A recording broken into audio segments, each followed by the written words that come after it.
Welcome friends, आप सभी का स्वागत है हमारे इस YouTube channel SSC exam preparation में। इस वीडियो में हम आज यानी कि 14 मई 2017 को हुए फर्स्ट शिफ्ट में एसएससी एमटीएस एग्जाम के रीजनिंग क्वेश्चन का फुल क्वेश्चन सॉल्व करेंगे।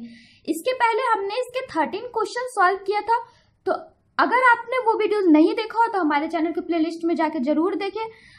और दोस्तों, अगर आपको ये वीडियो पसंद आए तो लाइक करें, कमेंट करें और हमारे चैनल को सब्सक्राइब करें। तो चलिए स्टार्ट करते हैं। आज का हमारा सबसे फर्स्ट क्वेश्चन है यानी कि क्वेश्चन नंबर 14, संलग्न आकृति में त्रिभुजों की संख्या ज्ञात कीजिए। ये हमारा बोल रहा है कि नीचे एक आकृति दी गई है, इसमें कितने त्रिभुज है उसे ज्ञात कीजिए। तो एक तो ये आपका काउंटिंग ऑफ फिगर्स का क्वेश्चन है। आप चाहे तो हमारे काउंटिंग ऑफ फिगर्स के वीडियोस देख सकते हैं। हमने आपको फिगर काउंटिंग के लिए बहुत सारे तरीके बताए। तो इसमें हमने क्या किया है, इसका या तो आप इसे पूरा टोटल नंबरिंग देके आप काउंट कर सकते हो, ए ई ओ ई बी ओ, बट ये आपका जो तरीका है काफी हार्ड हो जाएगा। इसे काउंट करने का क्या तरीका है कि हम सबसे पहले देख लेते हैं ये हमारे स्क्वायर को कितने पार्ट्स में डिवाइड किया। तो 1 2 3 4 5 6 7 एंड 8 पार्ट्स में, यानी कि तो ये हमारा कितना हो गया, तो 8 मल्टीप्लाई बाई 2 यानी कि 16। ये तो हमारा हो गया 16। उसके बाद ये हमारा हो गया 8 मल्टीप्लाई बाई 2 यानी कि 16। नेक्स्ट हमारा ये जो हमारा ABCD है इसमें हमारे 16 ट्रायंगल्स हो गए। उसके बाद साइड में हमारे 2 ट्रायंगल्स और बचते हैं, IAB और DJC। तो इन दोनों का 16 + 2 यानी कि 18, ऑप्शन नंबर डी। तो इस क्वेश्चन में हमें करने क्या होता है कि हम सबसे पहले देख लेते हैं स्क्वायर को कितने पार्ट्स में डिवाइड किया। तो 8 पार्ट्स में, तो 8 मल्टीप्लाई बाई 2 यानी कि 16 प्लस IAB प्लस DJC 16 + 2 यानी कि 18। आप चाहो तो इसे काउंट करके देख सकते हो। अगर आप इसे काउंट भी करोगे तो हमारा 18 ही आएगा यानी कि ऑप्शन नंबर डी। नेक्स्ट है हमारा क्वेश्चन नंबर 15, एक शब्द केवल एक संख्या समूह द्वारा दर्शाया गया है जैसा कि विकल्पों में से किसी एक में दिया गया है। विकल्पों में दिए गए संख्या समूह अक्षरों के 2 वर्गों द्वारा दर्शाए गए हैं। जैसा कि नीचे गए 2 अवयवों में अवयव 1 के स्तंभ और पंक्ति की संख्या 0 से 4 दी गई है और अवयव 2 की 5 से 9। इन अवयवों से एक अक्षर को पहले उसकी पंक्ति और बाद में स्तंभ संख्या द्वारा दर्शाया जा सकता है। उदाहरण के लिए ए को 0 0 4 4 आदि द्वारा दर्शाया जा सकता है तथा पी को 5 6 7 9 आदि द्वारा दर्शाया जा सकता है। इस तरह से आपको प्रश्न में दिए गए शब्द जेस्ट के लिए समूह को पहचानना है। ये हमारा क्वेश्चन कर रहा है कि नीचे आप देख रहे हैं यहाँ पे आपके 2 मैट्रिक्स दिए गए। इन दोनों मैट्रिक्स में नंबरिंग दिया गया है। सबसे फर्स्ट मैट्रिक्स में 0 to 4, सबसे सेकेंड मैट्रिक्स में आप देख सकते हो 5 to 9। तो बोल रहा है कि इसमें सबसे पहले हमें क्या है, जैसे कि आप ए को है 0 0 और 4 4 से दर्शाया गया यानी कि 0 0 और 4 4 आप देख सकते हो। उसी तरह से पी को दर्शाया गया तो 5 6 में आप देख सकते हो पी है, एंड बोल रहा है 7 9 से, तो 7 9 में भी पी है। तो इसे हम दर्शाया किस तरीके से, तो सबसे पहले हमने इस तरीके से लिया फिर इस तरीके से। तो हम इसमें सारे ऑप्शन में चेक करेंगे। आपका एक वर्ड दिया गया, आप देख सकते हो यहाँ पे एक वर्ड दिया गया जेस्ट। तो हमसे पूछ रहे ये जो जेस्ट वर्ड है उसके लिए कौन सा ऑप्शन मैच करेगा, वर्ड कौन सा दे रखा है, तो जेस्ट के लिए कौन सा ऑप्शन मैच करेगा ये हमें चेक करना है। तो हम स्टार्ट करते हैं। ऑप्शन नंबर ए में हमारा दे रखा है 8 9। अगर हम चेक करें तो 8 यहाँ है और 9 यहाँ है, तो W है यानी कि ये आपका ऑप्शन रॉन्ग है। नेक्स्ट इसी तरह से हमारा दे रखा है ऑप्शन नंबर बी में भी 8 9, ये भी रॉन्ग। ऑप्शन नंबर सी में दे रखा है 9 8, ये तो आपका राइट है। फिर कह रहा है 1 3 में भी ई है, राइट है। फिर कह रहा है 3 3 में ओ है यानी कि ये भी आपका रॉन्ग चला गया। नेक्स्ट ऑप्शन नंबर डी में चेक करें तो 9 8, तो 9 8 तो आपका जेड है। फिर कह रहा है 1 3 में आपका ई है। फिर 3 0 में भी आपका 3 में देखे तो एस है। फिर कह रहा है 1 0 में देख रहे हैं हमारा टी भी है यानी कि option number D is right. Next है हमारा क्वेश्चन नंबर 16, कौन सी उत्तर आकृति प्रश्न आकृति के प्रतिरूप को पूरा करेगी। ये हमारा बोल रहा है कौन सी ऐसी 4 ऑप्शन दिए गए हैं जो प्रश्न आकृति को पूरा करेगी। तो हम यहाँ पे देख सकते हैं कैसे पूरा करेगी। तो आप देख सकते हैं ये हमारा कैसे पूरा करेगी। तो कौन सी उत्तर आकृति जो प्रश्न आकृति को पूरा करेगी, तो ऑप्शन नंबर सी में अगर हम देखें तो यहाँ से ये इस तरह से जाएगा।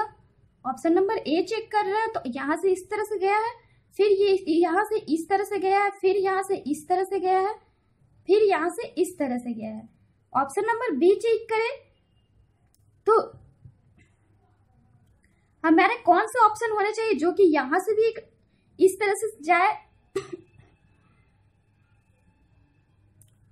तो हम देख रहे हैं, अगर सारे ऑप्शंस को चेक करें तो ऑप्शन नंबर ये क्वेश्चन आपका सॉरी रॉन्ग हो गया। यहाँ पे से एक और यहाँ तक जाएगा, तो यहाँ पे से हमारा कौन सा मैच करेगा, तो आप देख सकते हो यहाँ से ये हमारा यहाँ आएगा, फिर यहाँ आएगा, तो कौन सा ऑप्शन में ये आ रहा है, तो आप देख सकते हो ऑप्शन नंबर सी में यहाँ से एक ऐसे जा रहा है, ये आपका इस तरह से, यहाँ से एक ऐसे जा रहा है, फिर इस तरह से जा रहा है, फिर इस तरह से, फिर इस तरह से, यानी कि ऑप्शन नंबर सी। नेक्स्ट है हमारा क्वेश्चन नंबर 17। नीचे प्रश्न आकृतियों में दिखाए अनुसार कागज को मोड़कर काटने तथा खोलने के बाद किस उत्तर आकृति जैसे दिखाई देगी। सबसे पहले हमें कागज को बोल रहा है इस तरीके से फोल्ड किया है, फिर इस तरीके से फोल्ड किया है, उसके बाद यहाँ पे हमने इसे कट किया, तो हमसे पूछ रहा है यहाँ पे कट किया, फिर यहाँ पे, फिर यहाँ पे, तो हमसे पूछ रहा है इसे खोलेंगे अगर तो ये किस तरीके से दिखाई देगी। तो आप देख सकते हो यहाँ से सबसे पहले हम इधर खोलेंगे, उसके बाद नीचे खोलेंगे, तो ये हमारी किस आकृति जैसे दिखाई देगी, तो ऑप्शन नंबर ए जैसी दिखाई देगी। ऑप्शन नंबर डी जैसी भी दिखाई दे सकती थी, बट ये हमारा एक चौड़ा दायरा। ऑप्शन नंबर सी देखो, तो ऑप्शन नंबर सी में इन दोनों के बीच में ऑप्शन नंबर बी तो आपका होगा ही नहीं, क्योंकि यहाँ पे है, यानी कि option number A is right. आप चाहो तो इसे कागज को फाड़ के खोल के देख सकते हो। नेक्स्ट है हमारा क्वेश्चन नंबर 18। दी गई प्रश्न आकृतियों में से उस आकृति को चुनिए जिसमें प्रश्न आकृति निहित है। ये हमारा क्वेश्चन कर रहा है कि दी गई प्रश्न आकृति है, उसमें से हमें उस उत्तर आकृति यानी कि ऑप्शंस को चूज करना है जिसमें ये प्रश्न आकृति निहित है। तो हम देखें तो ऑप्शन नंबर ए में आपका इसी तरह से ये इस तरह से जा रहा है, फिर ये, यानी कि option number A is right. आप बाकी सारे ऑप्शन चेक कर सकते हैं, किसी में इस तरह की आकृति नहीं दिखाई देगी। नेक्स्ट है हमारा क्वेश्चन नंबर 19।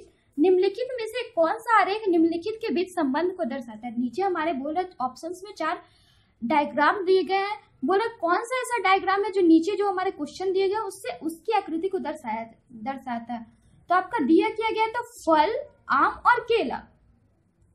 तो फल आपका आम भी फल होता है, केला भी फल होता है, यानी कि यहाँ पे तो देखिए तो यहाँ पे हमारे एक चीज अलग कर दिया यहाँ पे, यानी कि ऑप्शन नंबर सी।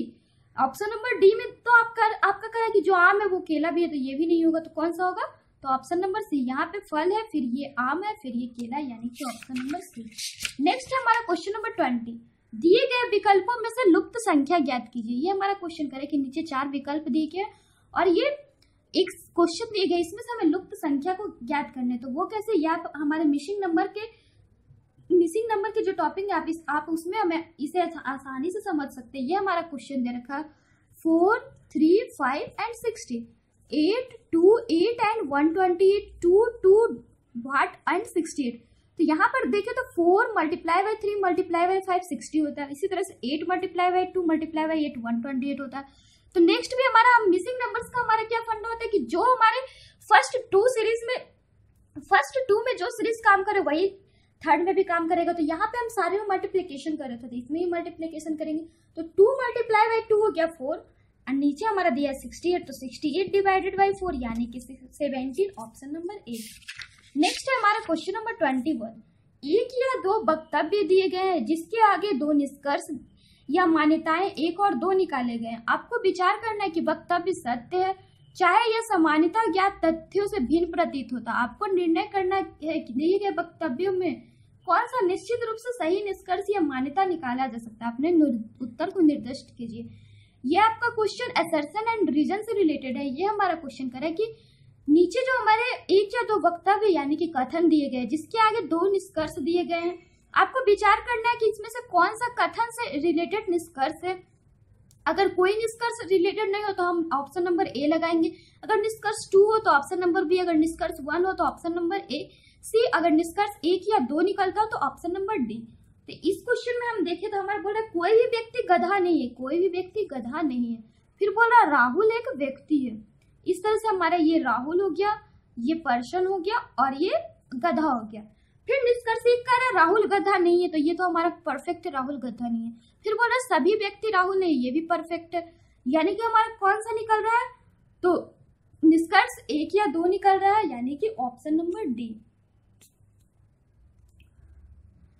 नेक्स्ट है हमारा क्वेश्चन नंबर 22। कुछ प्रश्न किसी प्रणाली पर हल किए गए, उस आधार पर हल न किए गए प्रश्न का उत्तर चुनिए। ये हमारा क्वेश्चन कर रहा है कि नीचे कुछ प्रश्न दिए गए जो किसी प्रणाली पर हल किए गए, तो जो आप देख रहे हैं एक क्वेश्चन जो है आपका हल नहीं किया गया, उसका हमें उत्तर देना है। सबसे पहला हमारा दे रखा है 9 multiply by 6/2 equal to 269। Second दे रखा है 8 multiply by 6 multiply by 5 equal to 568।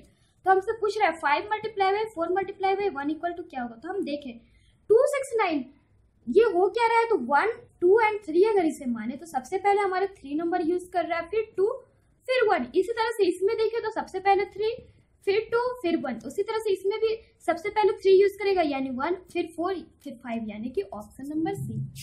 Next है हमारा क्वेश्चन नंबर 23। यदि एक दर्पण को MN रेखा पर रखा जाए तो दी गई उत्तर आकृतियों में से कौन सी आकृति प्रश्न आकृति की सही प्रतिबिंब होगी। ये हमारा क्वेश्चन करे कि नीचे एक दर्पण रखा गया MN, उसके बगल में एक फिगर है, तो हमसे पूछ रहा कौन से नीचे 4 ऑप्शन है उसमें से कौन सी उत्तर आकृति है जो उसका सही प्रतिबिंब बनाएगी। तो इसका सही प्रतिबिंब होना क्या चाहिए, अगर मिरर इस तरह से होता है इसका सही प्रतिबिंब क्या होना चाहिए, तो ये यहाँ से ऐसे जाना चाहिए, फिर ये इधर से इस तरह से दिखाई देना चाहिए, फिर ये इधर से इस तरह से और ये यहाँ पे इस तरह से। तो आप देख सकते हो ये हमारा किस में मैच कर रहा है, तो ऑप्शन नंबर सी में। नेक्स्ट है हमारा क्वेश्चन नंबर 24।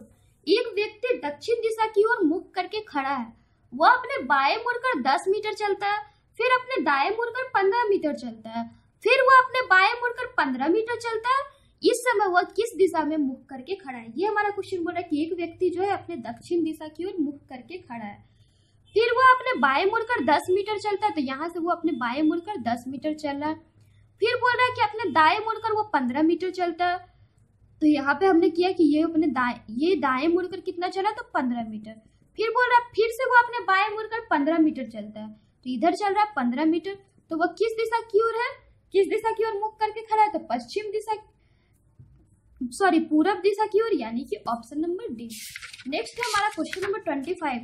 यदि प्लस का अर्थ मल्टीप्लाई है, माइनस का अर्थ डिवाइड है, क्यू का अर्थ माइनस है और डिवाइड का अर्थ प्लस है, तो निम्नलिखित समीकरण का मान क्या होगा।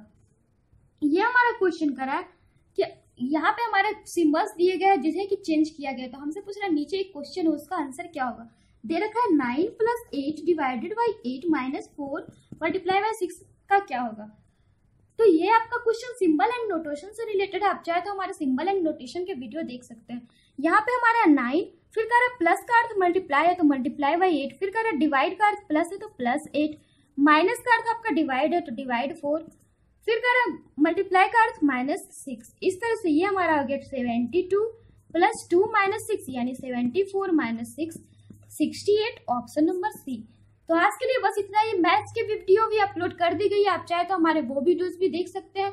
आगे की वीडियोस भी आपको मिलती रहेगी, इसके लिए आप हमारे चैनल के साथ बने रहिए। हमारे चैनल को सब्सक्राइब करिए ताकि हम जो भी अपलोड करें उसके अपडेट्स मिलते रहें। Then bye and take care.